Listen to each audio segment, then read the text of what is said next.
Imagine ser chamado pelo próprio Eterno e ele pedir o impossível: sacrificar o filho da promessa. Isaque não era uma criança, mas um homem feito, com 30 anos de idade. E Sara, sua mãe, amava-o mais do que a própria vida. O que aconteceu naquele monte mudaria para sempre o curso da história da fé. Esta é a história do teste supremo de Abraão.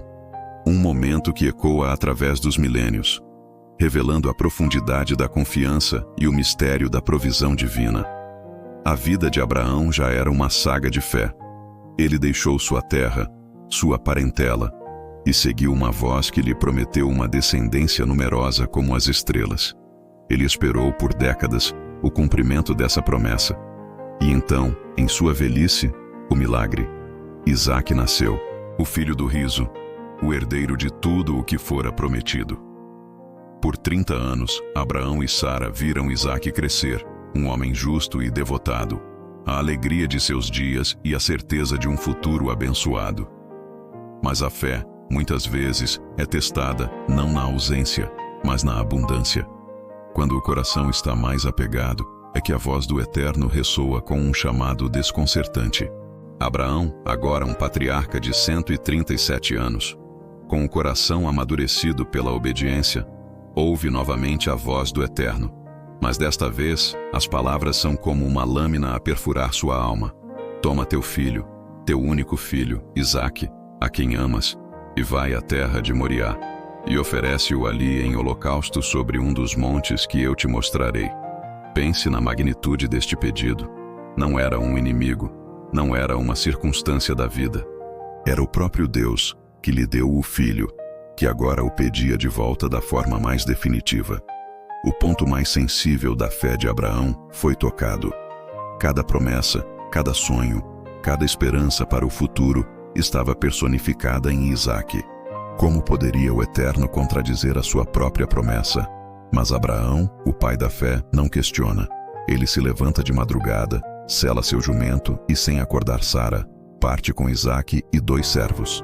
O silêncio daquela manhã era pesado, carregado de uma obediência que desafiava a compreensão humana. Por 3 longos e silenciosos dias, pai e filho caminham juntos em direção a Moriá. Que pensamentos teriam atravessado a mente de Abraão? Cada passo era uma reafirmação de sua confiança, uma batalha interna contra a dor e a dúvida. Isaque, por sua vez, um homem forte de 30 anos, carrega a lenha do sacrifício sobre os ombros. Os sábios da Torá veem nisso uma sombra profética, uma imagem que atravessaria os séculos. O filho amado carregando a madeira de seu próprio sacrifício. No 3º dia, ao avistar o local de longe, Abraão diz aos seus servos: fiquem aqui com o jumento. Eu e o rapaz iremos até lá, adoraremos e voltaremos para vocês. Note a fé em suas palavras.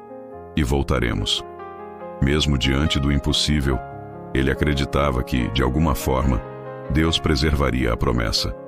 Enquanto sobem o monte sozinhos, a inocência de Isaque quebra o silêncio com uma pergunta cortante.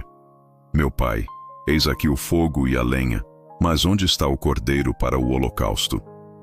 O coração de Abraão deve ter se partido em 1000 pedaços, mas com a voz firme, sustentada por uma fé sobrenatural, ele responde com uma das frases mais poderosas de toda a Escritura: Deus proverá para si o cordeiro, meu filho.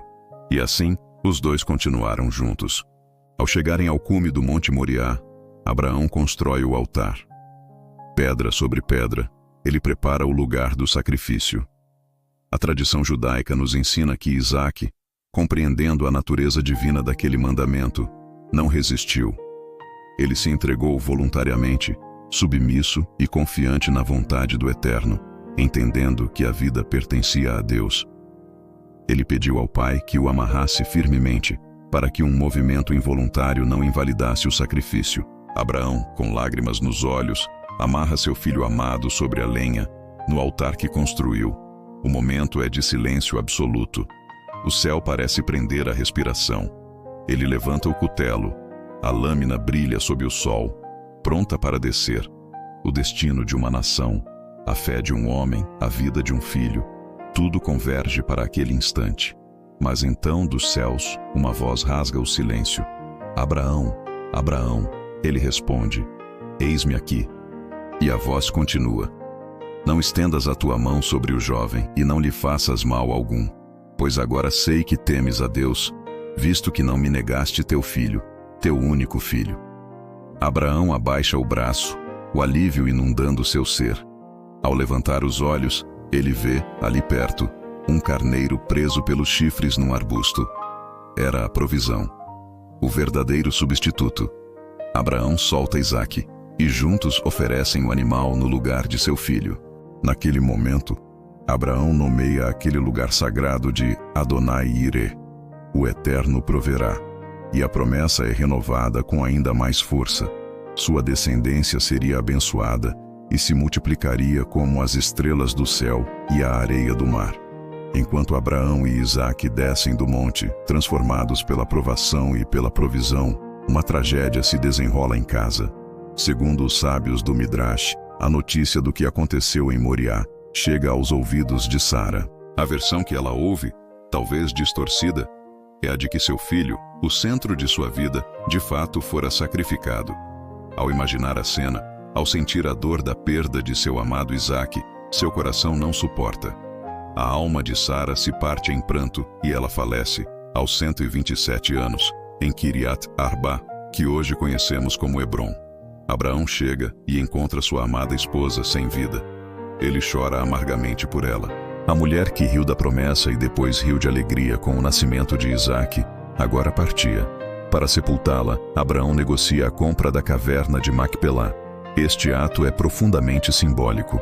É o primeiro pedaço da terra prometida que ele adquire legalmente, não como um presente, mas comprado com seu próprio dinheiro, selando seu direito e o de seus descendentes àquela terra. O sacrifício de Isaque e a morte de Sara marcam o fim de uma era. Encerra-se o ciclo de uma geração cuja fé foi testada até o limite. Uma fé inabalável que se tornou o alicerce para milhões de pessoas ao longo da história. É uma fé que continua a inspirar aqueles que confiam no Eterno, mesmo quando tudo parece impossível e a dor parece insuportável.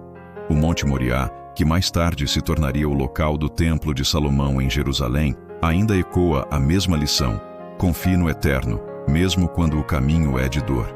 Pois quando entregamos o que mais amamos, descobrimos que Ele sempre proverá o Cordeiro.